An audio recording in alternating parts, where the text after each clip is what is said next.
और शिष्य को जब आगे बढ़ाया और शिष्य की शिक्षा पूरी हो गई तो शिष्य से कहता है देखो अब तुम्हारी शिक्षाएं पूरी हो गई, तुम जा सकते हो। शिष्य ने कहा गुरुदेव आप मुझे भेज रहे हो तो कृपा करके कोई निशानी आपकी मुझे मिल जाए, जीवन भर में अपने साथ रख सकूं। शिष्य से अब क्या, गुरु ने कहा कि क्या दूं इसको, तो कहा जाओ तुम जाते समय शाम को जब जाओ तो मुझसे वो निशानी ले जाना। शिष्य ने पूरा सामान समेटा। शाम को जब वो जाने लगा तो गुरु के चरणों में आया, उसने गुरु को प्रणाम किया और प्रणाम करके गुरु से कहा कि गुरुदेव आपने मुझे कहा था कि कोई मुझे निशानी देंगे आप। तो कहा हाँ मुझे याद है, जब भार है बाहर उसको ले जाना। शिष्य ने कहा भैया कोई चीज अच्छी देगा। जब बाहर पहुंचा तो देखा एक मरियल सा गधा बंधा हुआ था, बिल्कुल मरने की ओर था वो, बिल्कुल गधा मरने की ओर, ऐसा गधा बंधा। अब उसने पहले तो सिर पकड़ लिया कि गुरुदेव को यही मिला देने के लिए, गुरुदेव को यही मिला देने के लिए। अब मिला है तो छोड़ नहीं सकता, अब गुरुदेव की मांगा तो खुद नहीं है और दिया गुरु ने, कोई बात नहीं, अब गुरुदेव ने दिया है तो लेना तो पड़ेगा। तो उसने गधे को लिया और चल दिया। मन में बड़ा विचार आया कि गुरुदेव कोई अच्छी चीज़ दे देते, कोई अच्छा सिखा देते, कोई तंत्र मंत्र यंत्र कुछ ही दे देते। कोसता कोसता गुरु को कोसता कोसता जाता गया। मुश्किल से वो 40-50 किलोमीटर का रास्ता तय कर पाया होगा और गधा एक पत्थर से टकराया और वहीं मर गया। अब वो वैसे भी मर रहा था ही, बूढ़ा तो हो ही चुका था। अब चूंकि गुरु को दिया हुआ था तो अब क्या करे, बड़े सम्मान से उसने उस गड्ढे को खोदा, बड़े सम्मान से उसे दफनाया और अविरल उसके आंसू बह रहे थे। गुरु की निशानी को मैं रख नहीं पाया, गुरु की निशानी को मैं सुरक्षित न रख पाया। संयोग देखिए परंपराएं कैसे चलती है, परंपराओं को तुम जो मान रहे हो, परंपरा तुम्हारे जीवन में कैसे प्रवेश कर जाती है और तुम इन परंपराओं को कैसे निभाते हो। संयोग से एक बहुत बड़ा परिवार, करोड़पति परिवार वहां से गुजर रहा था, अपने पुत्र की शादी के लिए जा रहा था, पुत्र की शादी के लिए जा रहा था। लेकिन एक भय उनके मन में सता रहा था कि आगे का जो जंगल का रास्ता है बस ये पार हो जाए, किसी तरीके से कुछ भी हो जाए, ये पार हो जाए तो अपनी शादी हमारी सही साथ, और बस ये रिटर्न होते समय ये जंगल का रास्ते में कुछ डाकू हमें लूटे पाट ना करे। उसने फकीर को देखा, फकीर को देखते ही उसके मन में विचार आया कि ये फकीर बैठा है, इससे आशीर्वाद लेके चलते हैं। बाराती उतरे, दूल्हे को उतारा, स्वयं पिता उतरा। पिता ने कहा हे फकीर बाबा आप हमें आशीर्वाद दो कि हमारी ये बारात सही सलामत जाए, सही सलामत आए। और अगर हमारी बारात सही सलामत आई, क्योंकि जब फकीर को जिस बैठा हुआ देखा था उनकी कोई महान कोई स्थान है, ये कोई महान देवता का स्थान है। ये किसका स्थान है? कोई महान देव स्थान है और ये देव स्थान पे ये फकीर बैठा है। तो इस स्थान को मैं इतना बड़ा और इतना पक्का बना दूंगा, ये मेरी जवाबदारी, बस आशीर्वाद दो। और पहले तो उसने फकीर को श्रीफल चढ़ाया, फूल चढ़ाए और जाते जाते उस देव स्थान को भी चढ़ा गया, क्योंकि देवता का स्थान। अब ये ना फकीर बोला, फकीर जानता था ये कौन सा देवता है, ये तो फकीर जानता था। वो बारात वहां से आगे बढ़ी। संयोग से इसको कहते हैं काकतालिक न्याय।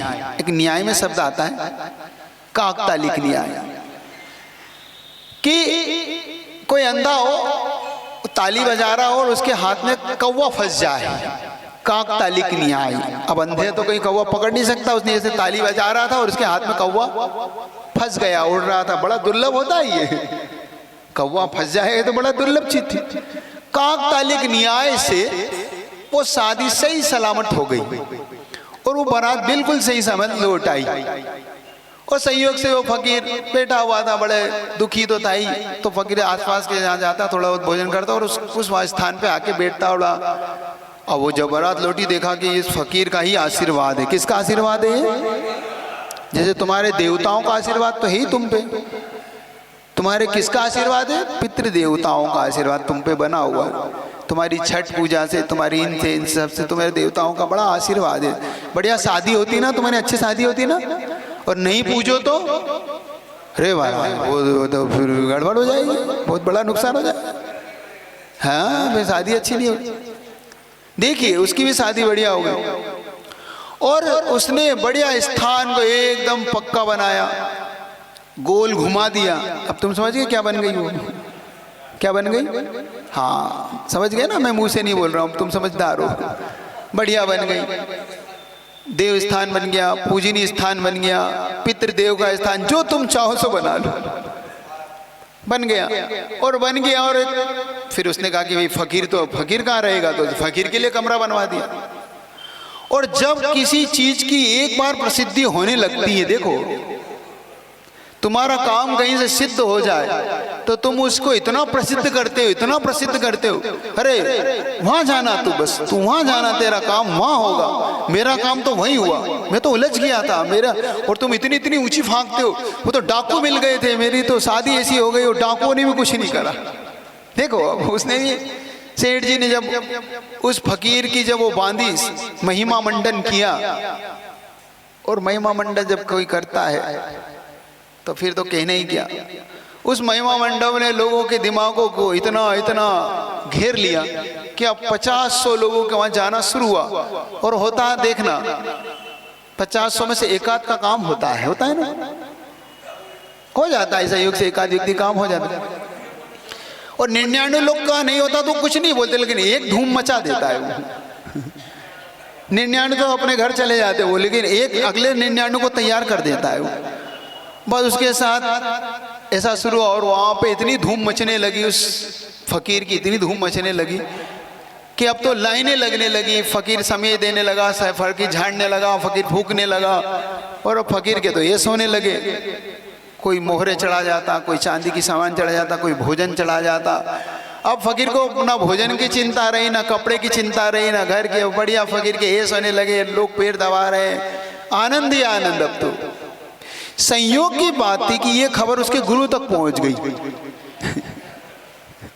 संयोग, ये खबर किसके पास पहुंच गई कि एक बहुत बड़ा फकीर है, जिसको हाथ धर दे, जिसको फूंक दे, जिस पे झाड़ू मार दे, बस उसका तो सब वारे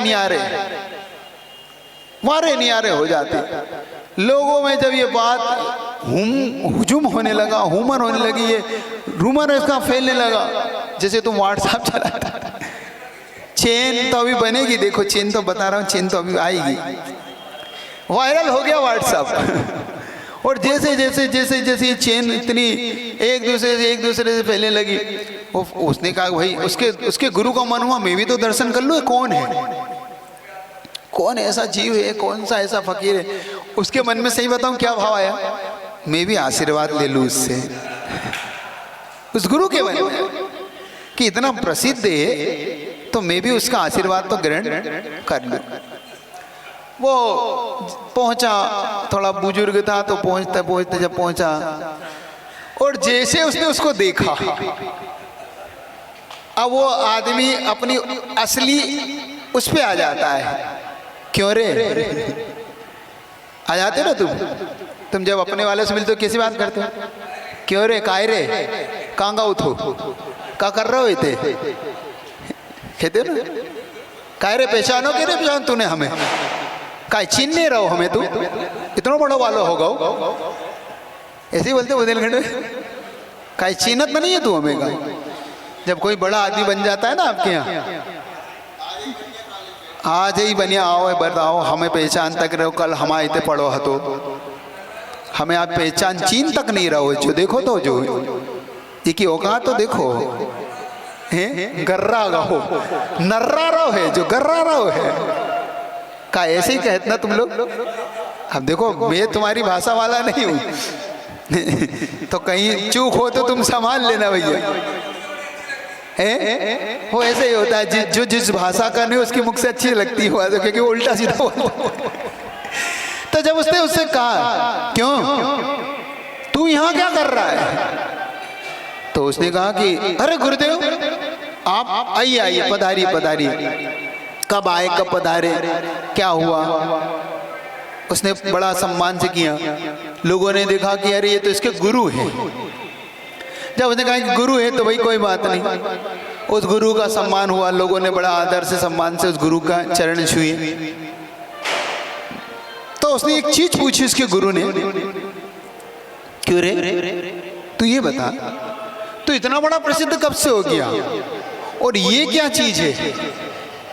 क्योंकि उसने देखा भाई सबको आशीर्वाद दे रहा है, सब यहाँ चढ़ा रहे हैं, और ये इतनी बड़ा जो ये क्या तमाशा, और ये है क्या, तू मुझे बता। तो गुरुदेव सबके सामने नहीं सबके सामने नहीं, थोड़ा सा आप अंदर तो आइए, पधारिए, तो मौका तो दीजिए सेवा का। सुन रहे हो? मौका तो दीजिए सेवा का। उसने कहा हाँ हाँ ठीक ठीक ठीक, अंदर पधारे। और उन्होंने कहा कि चलो भक्त लोग, अब समय हो गया है। किसका? पीने का। पीने का मतलब बाबा जी पी देगा, भक्ति रस पीने का समय हो गया है बंधु।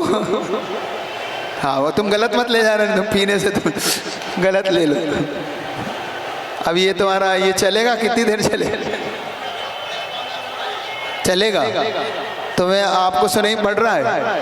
सुनाई पड़ रहा है? सो बोलू है, इतना ही ध्यान है। तो अब तुम्हारे ध्यान की और मेरे बोलने की अब दोनों की परीक्षा है। अपन दोनों परीक्षा में पास होना है अपने को, है ना? क्योंकि मैं इसके बाद पूछूंगा निकलने के बाद मैंने क्या बोला, ठीक है? तो जैसे उसने कहा क्यों, ये क्या है, तो क्या गुरुदेव आप पधारिए, आप अंदर आइए। अंदर पहुंचा, भक्तों को बाहर किया, अंदर से दरवाजा लगाया गया और पूछा गया कि ये क्या तमाशा है, तूने क्या कर रखा है? कि गुरुदेव सब आपका आशीर्वाद है, आपके आशीर्वाद की जितनी महिमा गाऊं सो कम है। हुआ क्या, ओरिजिनल बात क्यों नहीं बताता है? बता रहा हूँ गुरुदेव, आप इतने आकुलित क्यों होते? आपने मुझे एक निशानी दी थी। क्या दिया था? जो निशानी दी थी, बस उसका ये चमत्कार हुआ है मेरे जीवन में, बस वहीं से मेरा दिन बदले। वो है मेरी निशानी कहाँ है, पहले तो ये बता रहा हूँ, आपकी निशानी बता रहा हूँ कहाँ। जो कुछ है ये महिमा है, ये आपकी दी हुई निशानी कहाँ है? ये वही है, ये वही गधा है जो मर गया था और मैंने इसको यहाँ गाड़ दिया, दफना दिया। और गाड़ने के बाद जो कुछ हुआ उसने सच सच बता दिया। ऐसा ऐसा मेरे जीवन में परिवर्तन आया। लोगों ने आने वाला पीछे, लोगों ने, हाँ एक हाथ चले जाओ भाई, इसको भी संभालो। लोगों ने भाई उसके जीवन को बदला। अब वो दर्शन करने आ रहे हैं, उनको एक स्टॉप करवा लो, इसको स्टॉप कर दो। उसने एक गुरु से अपना प्रति प्रश्न कर लिया। उसने गुरु से पूछा कि गुरुदेव एक बात पूछूं आपसे, आप बुरा तो नहीं मानोगे? उसने कहा गुरुदेव ये बताओ, यहाँ तो ये दफन है, वहाँ कौन है? मेरे पास तो ये है, आपके पास वहाँ कौन था? सुन रहे हो? समझ में आ रही? मेरे पास तो ये है, आपके पास भी तो एक देव स्थान है, वहाँ कौन है? तो गुरु ने जो बताया वो आश्चर्यकारी था। उसने कहा देख भाई, तेरा रहस्य मैं नहीं बताऊंगा तो मेरा रहस्य तू नहीं बताएगा। देख अपन दोनों गुरु शिष्य हैं, दोनों एक दूसरे को नहीं बताएंगे। उसने कहा सुन, तेरे यहाँ बेटा है तो मैंने यहाँ बाप गड़ा हुआ है। तेरे यहाँ बेटा गड़ा हुआ है तो मेरे यहाँ, समझ गए? समझ रहे हो? परंपराओं का कोई अंत नहीं होता। परंपराओं में जो उलझ जाते हैं परंपराओं को जो मानने लग जाते हैं, ये होती है खोटी परंपराएं, ये होती मूर्खताएं, ये होती मूर्खताएं। आपके बाप दादाओं ने क्या किया, मैं इसमें कोई प्रश्न चिन्ह खड़ा नहीं करना चाह रहा। ये याद तो रखो कि ये परंपरा हमारे वीतराग भगवान से कोई बड़ा हो सकता है? क्या हमारे पास कोई कमी है? क्या हमारे पार्श्वनाथ भगवान में, क्या हमारे पंच परमेष्ठी में क्या शक्ति की कमी है? क्या हमारी भावनाओं को क्या हमारे प्रभु पूरा नहीं कर सकते? क्या आपकी शांति धारा में आपको कोई कमी दिखती है? आपको अपने पार्श्वनाथ भगवान में कोई कमी दिखती है? फिर क्यों भटकती हो? क्यों इन खोटी परंपराओं में पढ़ते हो? मैं नमोकार मंत्र की भी शाम को क्लासे ले रहा था, तब एक बात बहुत आप याद रखना, आप अपने पंच परमेष्ठी को पहचान नहीं पाए, आप बहुत बड़ी भूल कर गए। उस नमोकार मंत्र की घटना में हर जगह रखता हूं, आप अपने पंच परमेष्ठी को देखिएगा, समझिएगा कि आपके पास कौन महान शक्ति का उदय हुआ है। जिस शक्ति के चरणों में संसार की सर्वश्रेष्ठ शक्तियां इन शक्ति के चरणों में झुकती है, वो शक्ति तुम्हें प्राप्त है। तुम्हें वो प्राप्त है जिसकी तुम कल्पना नहीं कर सकते। और मैं एक उदाहरण जो दे रहा हूं आपको, एक जीवंत घटना आपके सामने रख रहा हूं, ताकि आप अपने अंदर के उस व्यक्तित्व को पहचान पाओ, अपने पंच परमेष्ठी को पहचान पाओ। और ये घटना ओरिजिनल है, ये चीज में है, वो आपको चाहे तो प्रमाण में दूंगा। एक मुस्लिम भाई नमोकार मंत्र की आराधना किया करता था, और संयोग से किसी जैन साधु से उसे मिली थी। किसी जैन साधु के निकट वो दर्शन करने गया। जैन साधु के निकट जब गया तो उसने प्रभावित हुआ उनसे देख के उनको, तो उसने नमोकार मंत्र महाराज ने उसे सिखाया कि भाई देखो, पंच परमेष्ठी की आराधना किया करो, और जब तुम पंच परमेष्ठी की आराधना करो तो अपनी शुद्धि विशुद्धि को रखना, किसी मांसाहार का प्रयोग नहीं करना, अपनी शुद्धि को बनाए रखना। उसने नियम ले लिया कि क्योंकि जैनियों को जितना विश्वास नहीं होता उतना अजैन को बहुत जल्दी होता। मैंने इस चीज को कई बार नोटिस किया। सबको हो ये नियम नहीं, लेकिन जिसको हो जाता है वो गहरा छाप पड़ती है उसके ऊपर। तो उसने मांसाहार का त्याग कर दिया गुरु के पास, और बल्कि सात्विक अपनी बंदगी करता, अपनी बंदगी करता, अपने पंच परमेष्ठी की माला फेरता, आराधना करता, उसका जीवन हुआ। और देखो संयोग की बात, उसके पीछे उसके ही लोग पड़ गए। जब उनको पता पड़ा, उसको ये पता पड़ा कि ये जैन किसी साधु से प्रभावित हुआ है, और इसने जैन साधु के कहने से इसने मांसाहार छोड़ दिया है, इसने अपना धर्म के करीब करीब सारी चीजें छोड़ के सिर्फ ये कोई नमोकार मंत्र पढ़ता है। ये उसे आश्चर्य हुआ, और उन्होंने उसके खिलाफ एक मीटिंग बिठाई कि भाई या तो तू फिर से इस धर्म को अपना, जिस धर्म को हम मानते हैं, या आज से तू ये इसको अपनाएगा, निष्कासित किया जाएगा, तुझे आज से हम अपने साथ नहीं रखेंगे। उसकी आराधना, उसकी अपने धर्म के प्रति भक्ति देखना कि जिन शासन जिनको मिल जाते हैं, जिनके पंच परमेष्ठी मिल जाते हैं, वो दुर्लभ से दुर्लभ वस्तु जिसे पहचान हो जाती है, वो अपने प्राण दे सकता है, लेकिन पंच परमेष्ठी को नहीं छोड़ सकता। तुम अपने पंच परमेष्ठी को पहचानने में चूक कर रहे हो। उस व्यक्ति को जिसको इस शासन से, इस धर्म से कोई लेन देन नहीं, जिसका स्कूल में जन्म नहीं हुआ, उस पर कितनी बड़ी आपत्ति। या तो तू आज से निष्कासित, हमारे से कोई लेन देन नहीं, या तू उसको छोड़ना होगा। उसने सब कुछ दांव पे लगा दिया, अपना जन्म, कुल, अपनी समाज सब दांव पे लगा के उसने कहा कि तुम मुझे कुछ भी कहो, लेकिन आज से मैं इस नमोकार मंत्र को नहीं छोड़ सकता, नहीं छोड़ सकता, नहीं छोड़। दो टुक के चला आया। संयोग की बात, उसके पड़ोसी भी उसी को मानने वाले थे वो। तो उन्होंने योजना बनाई कि भाई ये तो मान नहीं रहा, तो इसके तो प्राण ले लिए जाएं। लेकिन प्राण अगर हमने ऐसे ले लिए तो केस हो जाएगा हम पे। काम ऐसा किया जाए कि सांप भी मरे और लाठी, कुछ ऐसा किया जाए। तो उन्होंने काम करते, उन्होंने कहीं से एक जहरीला सर्प मंगवाया, मटकी में बंद करके उसको मंगवाया, और मध्य रात्रि में उस पड़ोसी ने, उस पड़ोसी के घर में जो जैन उस नमोकार मंत्र को मानता था, उस मटकी से उस सर्प को उसके घर में प्रवेश करवा दिया। उसे लग रहा था कि अभी कुछ ही घंटों में आवाज आएगी और ये व्यक्ति निपट लेगा।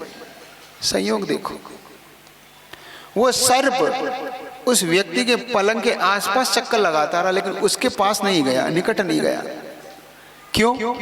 क्योंकि वो नमोकार मंत्र पढ़ के सोया था। उसने नमोकार मंत्र की आराधना करके, आप अगर एक चीज सीखना, कभी भी विश्राम करो तो नमोकार मंत्र पढ़ के कायोत्सर पूर्वक सोया करो, और उठो तो नमोकार मंत्र पढ़ के ही इस पलंग से नीचे कदम रखा करो अपना।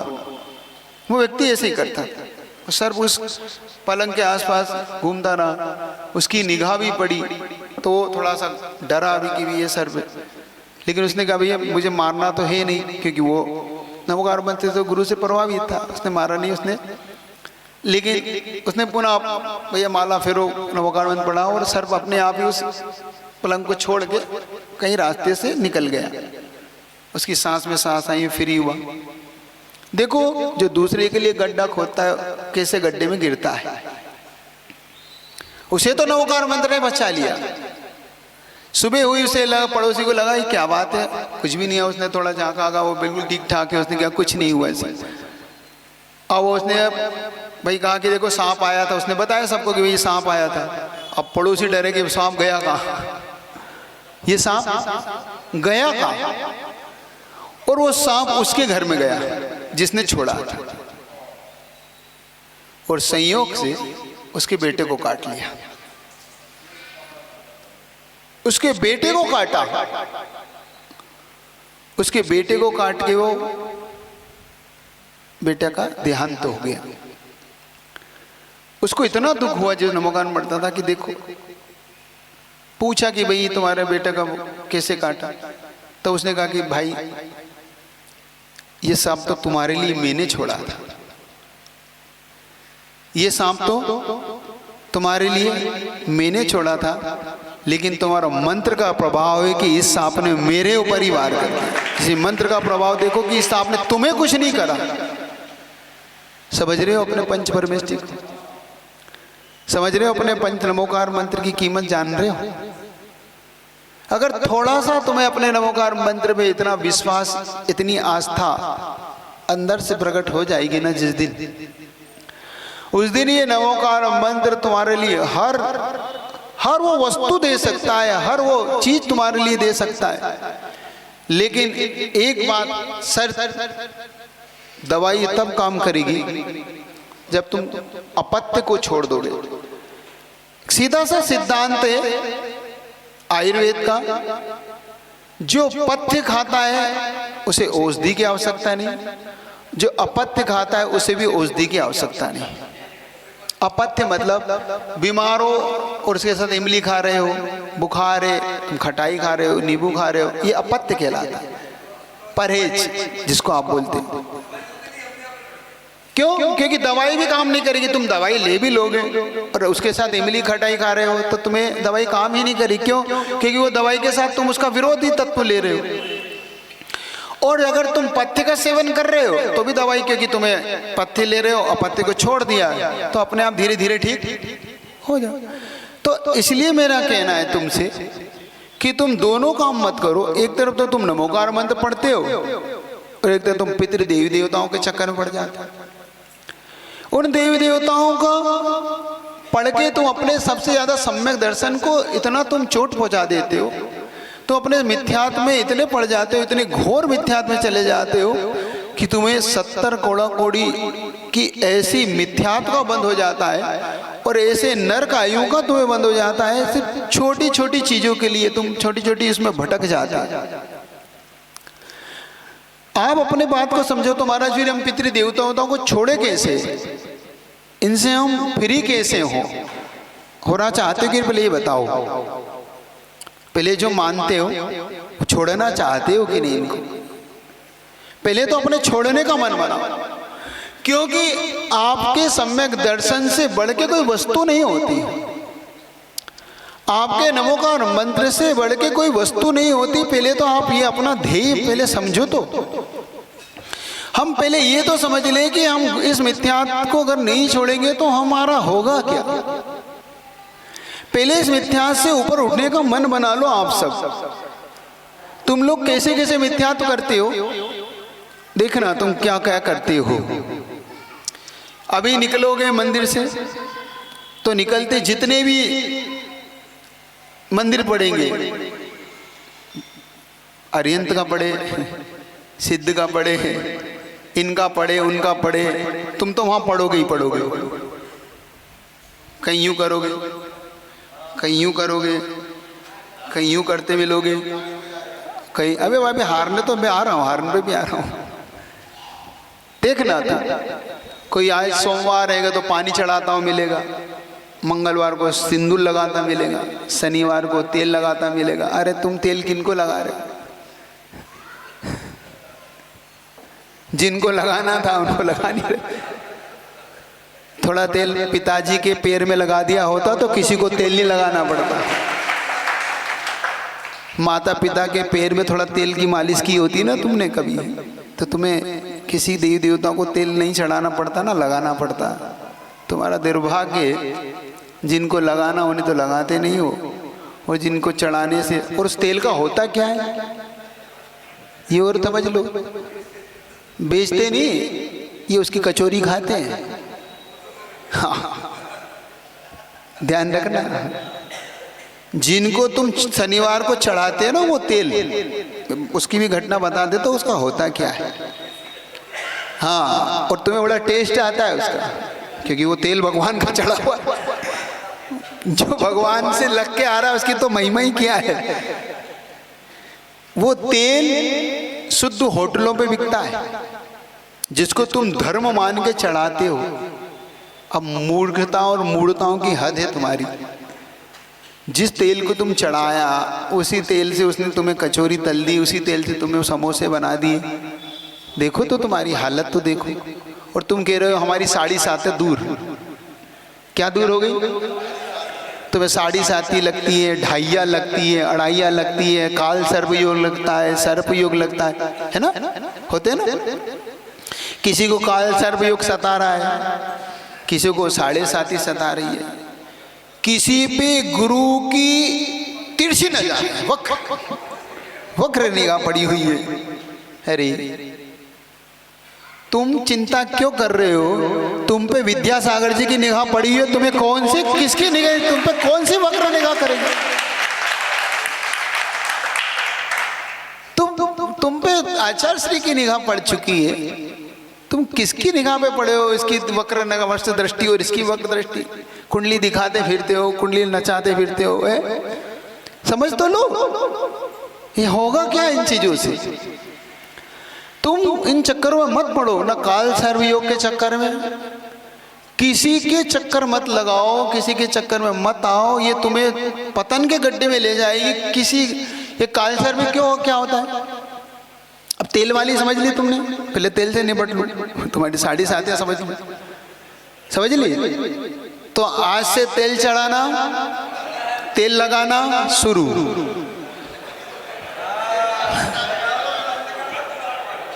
तेल चढ़ाना, तेल लगाना माता पिता को, माता पिताओं को, गुरुओं को तो तुम लगाओ, कोई बात नहीं। हम तो बिना लगाए लगे हुए हैं तुमसे, तुम्हारे क्या है, तुम्हारा तेल लगा रहे, तुमने इतना तेल लगा के तो यहाँ लाए हो। और कितना तेल लगवाओ, तुमने तेल लगा के ही तो पाया है। आज से सिर्फ भगवान, अपने माता पिता ही अपने भगवान है। भगवान के बाद कोई है तो माता पिता, उनकी सेवा करो, उनको तेल लगाओ। तुम देखो तुम्हें साढ़े सात तुम्हारी कैसी जाती है, बता रहा हूं तुम्हें साढ़े सात तुम्हें जाएगी कैसे। तुम 7.5 वर्ष तक लगातार, क्योंकि 7.5 या 7.5 वर्ष तक में जाएंगे। हाँ होती है ज्योतिष से तो होती है, ज्योतिष से तो है तो मुमकिन है, मोदी है तो मुमकिन है। अब ज्योतिष है तो है, मैं उसको मैं नकारता नहीं, ज्योतिष को मैं नकारता नहीं, ज्योतिष है तो है। लेकिन वो ग्रहों का कैसा है वो बताऊंगा, उससे क्या इफेक्ट पड़ता है, उसका एक अलग इफेक्ट है। ये 7.5 अलग चीज है, ये एक्चुअली में कुंडली में होती है, बता देता हूँ। कुंडली में 12 ग्रह होते हैं, जो आपके 12 ग्रह होते हैं ना, उन ग्रहों में 9 ग्रह होते हैं, 12 घर होते हैं।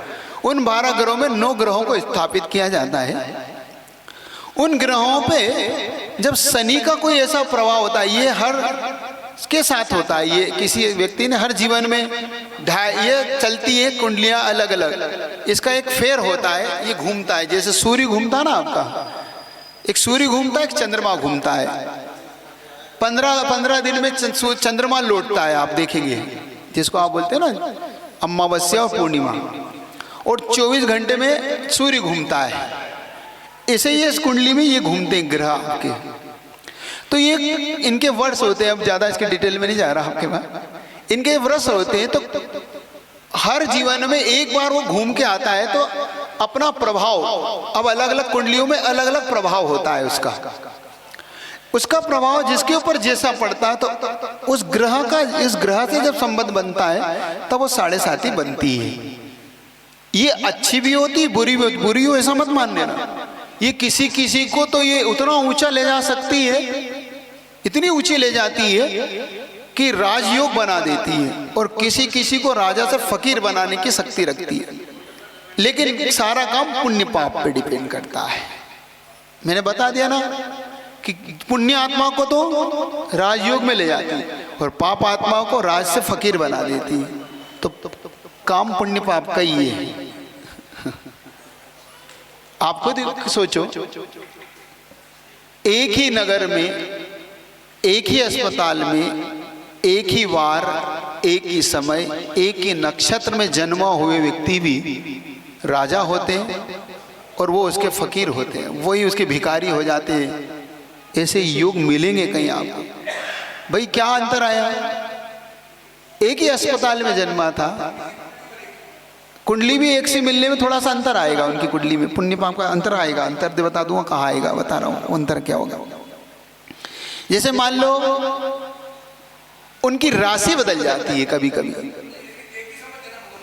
एक समय में तो फिर बन जाएगी, फिर वो नहीं बदलेगा। मान लो कुछ 2-5 मिनट का क्या होता है, कभी कभी नक्षत्र बदल जाते हैं, तो नक्षत्र बदलते हो कुंडली बदल जाती है, और इतना सा अंतर होता है। इसमें सेकंडों, ज्योतिष में सेकंड का खेल है।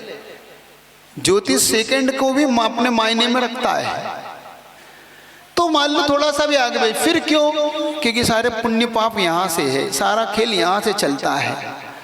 और जब ये पुण्य पाप बदलता है तो व्यक्ति का जीवन भी बदला बदला होता है। तो जरूरी नहीं कि एक साथ होने पर भी जीवन में एक जैसा दिखे व्यक्ति, एक जैसे कोई राजयोग में चला जाता है, कोई फकीर योग में चला जाता है, कोई वही भिखारी बन जाता है। तो इसको ज्यादा आप अपने जीवन में बहुत ज्यादा वो मत देना, बहुत ज्यादा इसको वो मत दे देना। अपने जीवन में पंच परमेष्टि को महत्व दो। इतने जितने भी आप चक्कर में पड़ रहे हो, तो मैं ये कहना चाह रहा था कि जितने भी तुम इन ग्रह नक्षत्रों के चक्कर में तेल चढ़ाते हो, ये 7.5 के चक्कर में चढ़ाते हो, सिंदूर लगाते हो, कहीं पानी चढ़ाते हो, कहीं श्रीफल फोड़ते हो, कहीं मिठाइयाँ चढ़ाते हो, हैं? आप हॉर्न बजाते हैं जब तुम किसी निकलते हो ना, कहीं यात्रा पे जाते हो, कहीं ज़्यादा तो कहीं एक स्थान बने होते हैं, उन स्थानों में और आती है। अब यहाँ की महिलाएं करवा चौथ तो करती नहीं है ना, हाँ वो तो नहीं, कि पति की लंबी आयु के लिए कुछ लोग रखती हैं, आती हैं,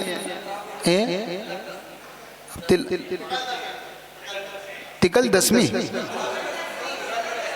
वो अलग है, वो तो अलग मैटर, वो अलग है, उसकी एक घटना है, पूरी घटना आपको बताऊं।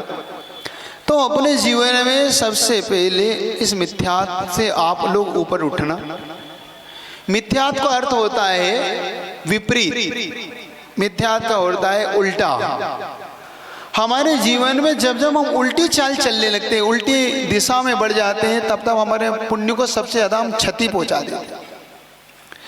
आप अपने जीवन में इस योग को और समझना हो तो मैं आपको समझाने में मुझे कोई आपत्ति नहीं है, लेकिन सबसे पहले अपना मन ये बना लो, कभी भी हम इस मिथ्यात्व को हमारे जीवन में जगह नहीं देंगे।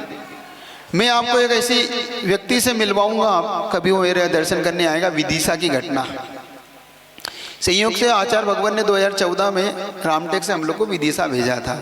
वहाँ की शीतल धाम महावीर जयंती के लिए गए। वहाँ पे एक लड़का आया, उसने एक मकान लिया था और संयोग की बात थी मकान में एक स्थान था। उसने हमसे कहा कि महाराज स्थान है, मैंने मकान खरीद लिया, रजिस्ट्री हो गई, क्या करूं महाराज। तो मैंने कहा देख भाई, तेरे अंदर डर तो नहीं है, भय तो नहीं सता रहा? महाराज अभी तक तो है, लेकिन आप बताओ करना क्या है। तो मैंने कहा सबसे पहले तो अपना भय निकाल दे, पहले तो भय निकाल दे। मैंने कहा महाराज ठीक है, करना क्या है, क्योंकि ये काम डेयरिंग से होते हैं, निर्भय होके होते हैं, डरने से कभी नहीं होते। तुम डर गए सो बस, जो डर गया बस वहीं से उस समझ लेना कि अब ये छोड़ देगा ये। मैंने कहा किसी का अपमान आपको करना नहीं, तुम्हें ऐसा लगता है कि वहाँ कोई है, पुराना स्थान है, तो पहले तो जो व्यक्ति उससे बोलो कि ये स्थान को अपना ले ले भाई। वो नहीं लेता हो तो तुम कुछ मत करना, अपने भगवान को एक श्रीफल चढ़ाना, श्रीफल चढ़ा के उनसे निवेदन करना कि हे प्रभु मैं आपका भक्त हूँ और मैं सारा मिथ्यात्व आज से छोड़ता हूँ, और मुझे आप आशीर्वाद दे, ये स्थान को मैं अलग कर सकूँ। कुछ मत।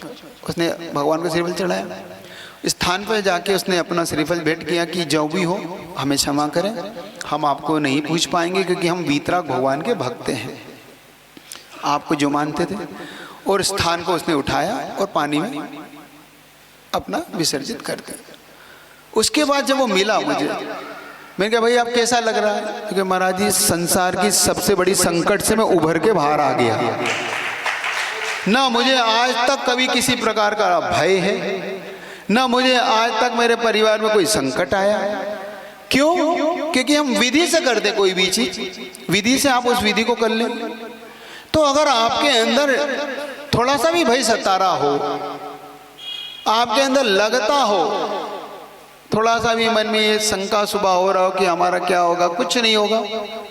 आप अपने पार्षनाथ भगवान पर गहरी आस्था पहले तो लाओ, उनके चरणों में बैठ के जिनके बड़े बड़े काम हो जाते हैं, वहाँ तुम्हारे काम में तुम्हें डर, तुम्हें किस बात का भय सता रहा है?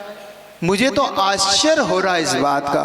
पहले मैं आश्चर्य तो मैं ये था कि भाई होता ही नहीं होगा, मैं निश्चिंत था, सही बताओ तो नहीं। जहर 100 लीटर दूध हो, एक बूंद जहर के डाल दो, क्या करेगी उस दूध का? मारक देगी।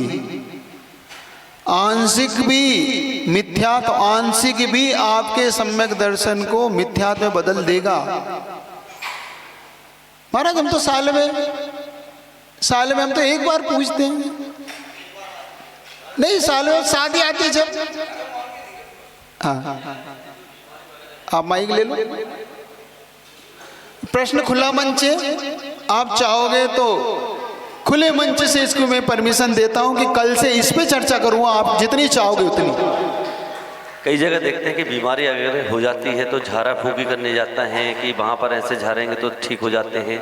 इस संबंध में क्या मिथ्यात्व होता है? चलिएगा इस झाड़ा फूकी को भी निपट लेते हैं। एक बात आपसे पूछना चाहता हूं, ये जितनी भी झाड़ा फूकियां होती हैं,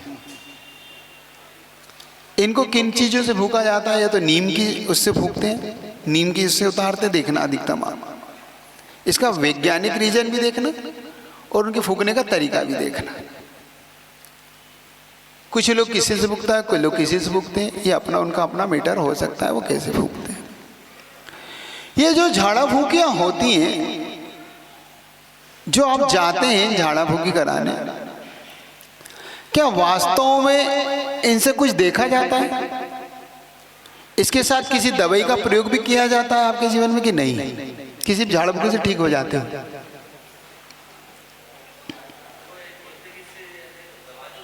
दवाई तो देंगे तो दवाई का प्रभाव डबल हो जाता है, असर करेगी। ठीक है। हाँ मैं बता रहा हूँ, सर्प कुत्ते का, सर्प भी काटता है, कुत्ते भी काटता है। किनका प्रभाव पड़ता है किनका नहीं पड़ता पहले ये समझ लो। हर सर्प जहरीला नहीं होता, पहले तो ये समझ लो। और हर कुत्ते के अंदर रेबीज नहीं होता, समझ लेना। मैं बता रहा हूँ, पहले समझा रहा हूँ, इसलिए तो हमारे मन में भ्रम कहाँ बैठता है, पहले उसको दूर कर लेना अपन। मान लो जो सर्प जहरीला था ही नहीं, काटा, हमने झड़ाया, वो ठीक हो गया। वो झाड़ने से ठीक नहीं, वो जहरीला था ही नहीं। पहली बात, धीरे धीरे चल रहा हूँ, आप तक पहुंच रहा हूँ आपकी हर बात का। कुत्ते का काटा, कुत्ते को रेबीज था ही नहीं, अब आपने झड़ाया, ठीक हो गया। अब मान लो जो जहरीला कुत्ता था और जहरीला सर्प था, उसका कैसे ठीक होगा? तो झाड़ा फूक से ठीक नहीं होता, वो होता है इंजेक्शन से। जब रेबीज के इंजेक्शन लगाते हैं, जहर काटने के इंजेक्शन लगाते हैं, उससे ठीक होता है।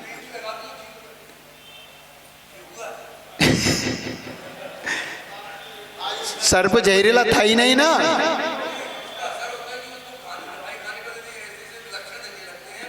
क्या क्या लक्षण दिखते हैं आप समझो तो पहले बात को। हम भ्रम में पड़ रहे हैं, अधिकतम भ्रम से ऊपर नहीं उठेंगे तो हम इसी भ्रम जाल में पड़ते रहेंगे। चलो मान भी लूँ, तुम्हारी कोई बात स्वीकार भी कर लूँ, मुझे कोई आपत्ति नहीं है। मान लो तुम्हारी बात में मुझे क्या आपत्ति है, होता है तो होता है। मान लो ये होता भी है तो ये एक तंत्र विद्या भी होती है, ये भी बता देता हूँ।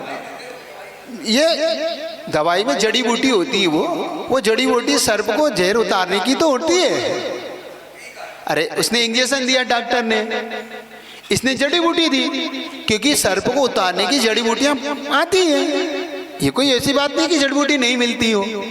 तो फूकने झाड़ने से अकेले तो काम नहीं हुआ ना, यही तो मैं पूछना चाह रहा हूं आपसे। उसके साथ जो उसने जहर काटने की जो जड़ी बूटी थी, उससे ही तो जहर कटा है, ना कि किसी फूकने से कटा है। झाड़ना फूकना तो एक अलग पैटर्न है उनका। तो जो उसके साथ दवाई का प्रयोग किया है तभी तो उसका जहर गया है। आप पहले ये तो समझ लो। हम पहले ये भ्रम से तो उठ जाएं, हमारे मन से ये भ्रम तो निकाल दे कि इसके झाड़ने फूकने से ठीक हुआ है। हमारे मन से ये धारणाएं तो मिटे पहले, क्योंकि हम इस मिथ्यात्व में पड़ गए, एक बार भी उलझ गए तो जीवन भर हम वीतराग भगवान को मानते हुए भी इस पाप के गड्ढे से ऊपर नहीं उठ पाएंगे। आप अपने जीवन में पहले इस चीज की धारणा पक्की कर लें। अब कहीं कहीं सब चीज कोई नींबू टांग रहा है, कोई 7.5 पे आला, आप कितने कर्म करते रहते हो। मैं क्या क्या आपको गिनाऊं, एक एक चीज की आपसे चर्चा करता चलूंगा। अब इस चीज को पहले तो अपने दिमाग से ये निकालना है कि ये धर्म है। पहली बात क्या निकाल दो, ये धर्म, नींबू मिर्ची टांगना है ना, दुकान में अगरबत्ती लगाना, ये हार्न बजाना, ये काला धागा टांगना, काली मटकी टांगना, ये धर्म नहीं है। पहले दिमाग से ये निकाल दो, क्या नहीं है ये। हाँ, ना धर्म मान के किया जाता है। इसमें अगर धर्म बुद्धि लगा ली तो ये मूढ़ता है, ये मिथ्यात्व है। इसमें धर्म बुद्धि से आपने किया तो नियम से आपके सम्यक दर्शन को ये पतन ला देगा। आप पहले तो ये धारणा बना लो। बिना धर्म बुद्धि बन के क्या मान के करोगे, आपकी आस्था वहीं तो बदलती है। एक बताओ, आप वहां गए, आपने पहले तो आपने माना कि नहीं हम धर्म बुद्धि से नहीं मानेंगे, फिर धीरे धीरे आपका ही प्रचार प्रसार उसको धर्म में ला देता है। डॉक्टर है। कभी कभी कहते हैं कि नजर लग गई है और कर भी देती मम्मी लोग तो उतर भी जाती है। कोई बात नहीं, मैं मना नहीं कर रहा हूँ, लेकिन धर्म बुद्धि से नहीं। मैं क्या कह रहा हूँ आपको, पर ये व्यंतर बाधा का कहाँ तक असर होता है? व्यंतर बाधा अपनी जगह होती है, अपने यहाँ पे देखी जाती है। कई मतलब अपन पंचगणक में देखते हैं, आप पंचगणक में देखते हैं कि इनको चारों दिशाओं को बांधते हैं, प्रतिष्ठाचार बांधता है ना।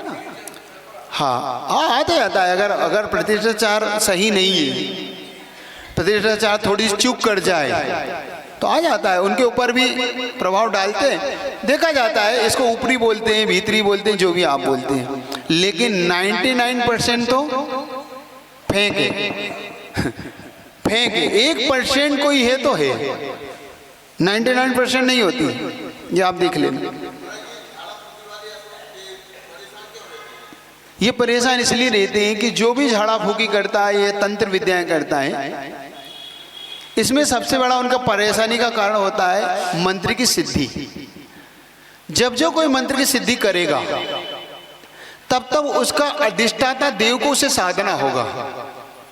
हर मंत्र का एक अधिष्ठाता देव होता है, और जब वो अधिष्ठाता देव को आप बांधोगे तो वो तुम्हें परेशान जरूर करेगा, क्योंकि हर व्यक्ति की अपनी स्वतंत्रता होती है। उसकी स्वतंत्रता को तुम बाधित करोगे। मान लो तुम हो, तुमसे कोई काम ले और तुम्हें बांधे, तुम्हें भी गुस्सा तो आएगा, लेकिन जब तक तुम कुछ नहीं कहते, जब तक वो बलवान है। जैसे उसका बल कमजोर पड़ता है तो फिर तुम अपना प्रभाव उस पर छोड़ते हो। ऐसा ही इन अधिष्ठाता देवी देवताओं के भी मंत्र होते हैं।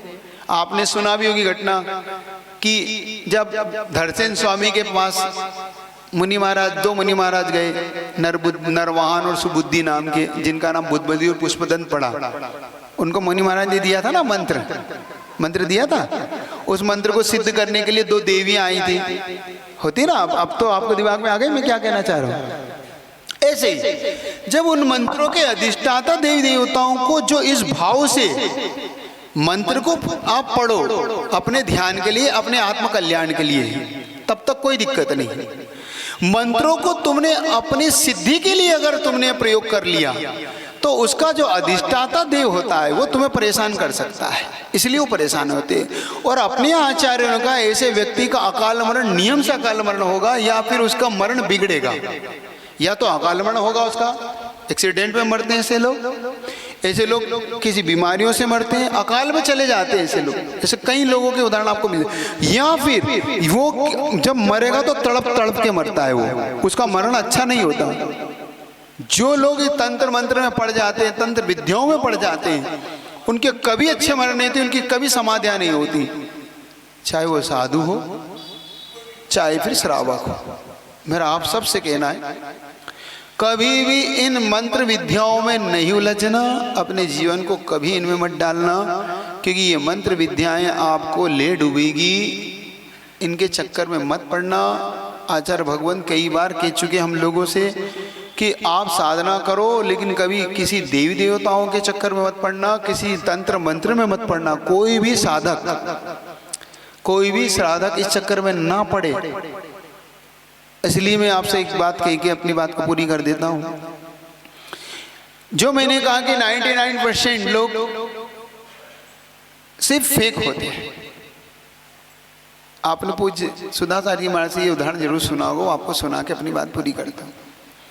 महाराज राजस्थान में थे, राजस्थान की घटना है। राजस्थान में महाराज जी एक मंदिर पहुंचे, जिनालय के दर्शन कर रहे थे। संयोग से जिनालय में परिक्रमा थी, परिक्रमा होती ना, जैसे आपके यहाँ परिक्रमा, ऐसी परिक्रमा थी। और इस परिक्रमा में एक क्षेत्रपाल का उन्होंने स्थान बना रखा होगा, स्थान बना रखा था वहां पे। और एक व्यक्ति जो कहता था मुझे आते हैं, मुझे देवता, वो बड़ा स्थान पे बहुत पूजा करता था, और बड़े स्थान ये है, मुझे आते ऊपर आते ऊपर आते, ठीक है। महाराज परिक्रमा कर रहे थे तो वहां पे गोल गोल रखा रहता है ना, अब तुम समझ गए हो क्या रखा रहता है, समझ गए ना क्या रखा था, क्या बोलते उसको, अब तुम समझ गए क्या रखा। वो रखा हुआ था। महाराज का नेचर तो थोड़ा अलग टाइप का। जब वो परिक्रमा से वहाँ पहुंचे तो महाराज ने कहा भाई ये क्या है? अरे महाराज ये तो बाबा है और रक्षा करते हैं और ये इनको आते हैं कुछ। और महाराज की उस पर पड़ गई। तो महाराज ने धीरे से उसको अपना पैर का अंगूठा, अब जैसे ही अंगूठा लगा और वो उचकने लगा, तुमने अपमान कर दिया, हमारे देवता का अपमान हुआ है। महाराज ने कहा भाई क्या हो गया? तुमने लात मारी, उसमें लात लगी है तुम्हें। और जोर जोर से भैया लोग कहने लगे इनको आ गए, ऊपर आ गए, ये आ गए, बाबा आ गए, फलाना आ गए, ठिकाना आ गया। वो तो आ गए भैया। अब वो चिल्लाने ये लगा कि क्षमा मांगो। किससे मांगो क्षमा भाई? बाबा से क्षमा मांगो कि नहीं तो संघ पे उपसर्ग आएगा, तुम पे उपसर्ग आएगा, ये आएगा, वो आएगा। महाराज ने कहा कि मैं इस असंयमी से क्षमा मांगूंगा? मैं साधु मुनि महाराज और ये असंयमी और इससे सुधा सागर क्षमा मांगेगा? भाई किस बात की? नहीं ये हो जाएगा, वो हो जाएगा। जब आता है ना तो तुम देखते हो कैसा आता है फिर वो, तुम्हारे जैसा तो पानी भर 3 बार। अरे भैया बस क्षमा कर दो। उन्होंने कहा कि सुधा देंगे कि भैया इसको आ रहा है तो फिर मुझे भी आएगा। अब तो फिर उन्होंने कहा कि अब तो भाई अब इसको आ रहा है तो मुझे भी आएगा। अब उनको भी, अब उनने भी कहा कि भाई अब देखना तुम। उन्होंने भाई ये अब इसने क्षमा नहीं मांगी मुझसे तो ये कमंडल के अंदर जाएगा। उनने कमंडल का ढक्कन खोल दिया। उनके ला रहे मेरा कमंडल, और कमंडल का ढक्कन खोल दिया। अगर इसने क्षमा नहीं मांगी अब तो अब ये मेरे कमंडल में जाएगा। अब मैं बस मंत्र पढ़ने वाला हूं। उसने कहा कि अब तो उलझ गए। कभी कभी कैसेट फंस जाती है, कैसेट उलझ जाती है। उसने कहा भैया तो लेने के देने पड़ गए, है ना। गए थे 26 जी बनने, 24 जी बन के लौटे।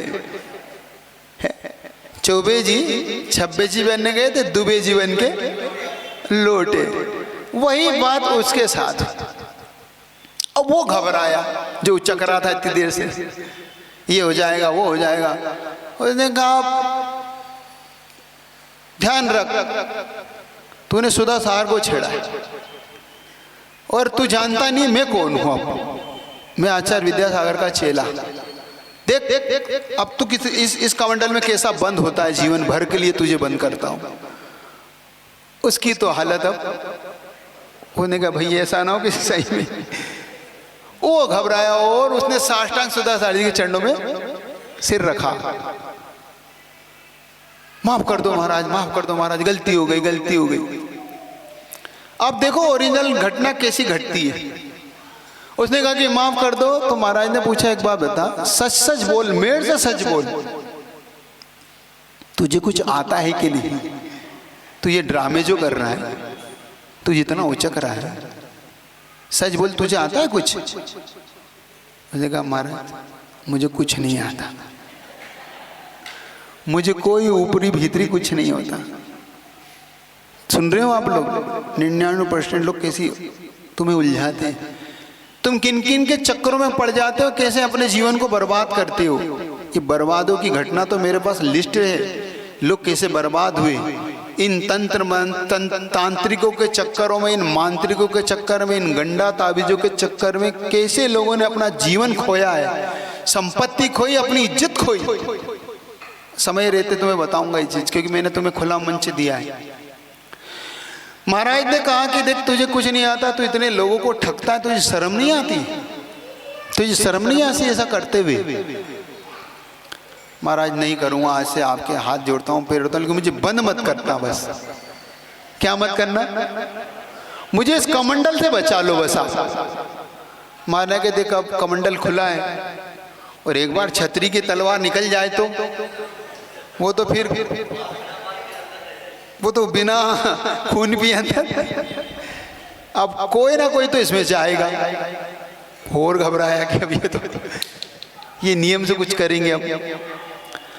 तो महाराज ने कहा कि देख तू नहीं जाएगा तो और कोई जाएगा, लेकिन इसमें जाएगा तो पहले अब ये बंद कमंडल ऐसे नहीं हो क्योंकि अब ये कमंडल खुल गया है, क्योंकि महाराज मुझे तो माफ कर दो लेकिन मुझे मत डालो इसमें।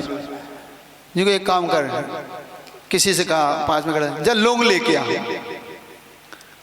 लौंग मंगाए, फूका और उस कमंडल में डाल के कमंडल लगा दिया, क्योंकि तू नहीं जाएगा तो ये जाएगा, अब ये तो कोई तो जाएगा ना भाई, अब खुला है तो। और उन्होंने लोग डांग के ढक्कन और उससे कहा कि तू पहले ये नियम ले कि आज के बाद आइंदा ये नहीं करेगा तू। उसने कहा कि महाराज मैं आपके सामने आज से त्याग करता हूँ। और गजब तो ये हुआ कि उसने 2 प्रतिमाओं के व्रत धारण की। उसके बाद उसकी 2 प्रतिमा, उसने कहा कि महाराज आज से सारा मिथ्या छोड़ता हूँ और आज से मैं 2 प्रतिमाओं के व्रत ले।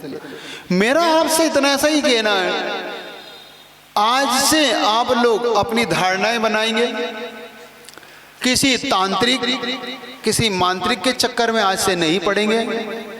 कोई गंडा कोई ताबीज, जब तुम्हारे हाथों में ये लाल पीले धागे बंधे देखता हूं तो बड़ा आश्चर्य होता है, कहाँ है किनके चक्करों में पड़े हो तुम। इन धागों से और इन नारियलों से इन यंत्रों से तुम्हें वैभव मिल जाता। तो एक बात कह के अपनी बात पूरी कर देता हूँ, आपका भी समय मेरा भी समय हो रहा है। गधे ही गुड़ देने लगते तो गन्ना कौन बोता, समझ में आ रही? गधे अब तुम तुम्हारी भाषा में बोलता हूँ, मैं अपनी भाषा में नहीं बोल, बाद में सुन लियो इनसे भैया, तुम जे बता दे हमने कहा कही। गन्ना कोई नहीं बोता भैया, और ये इन तंत्र वंत्र इन यंत्रों से अगर वैभव मिलने लग जाता तो प्रभु की भक्ति कौन करता, कौन भगवान को पूजता? तुम ये तो सोचो इन पंच परमेश्वर को। तो चलिएगा एक छोटा सा भजन करके आप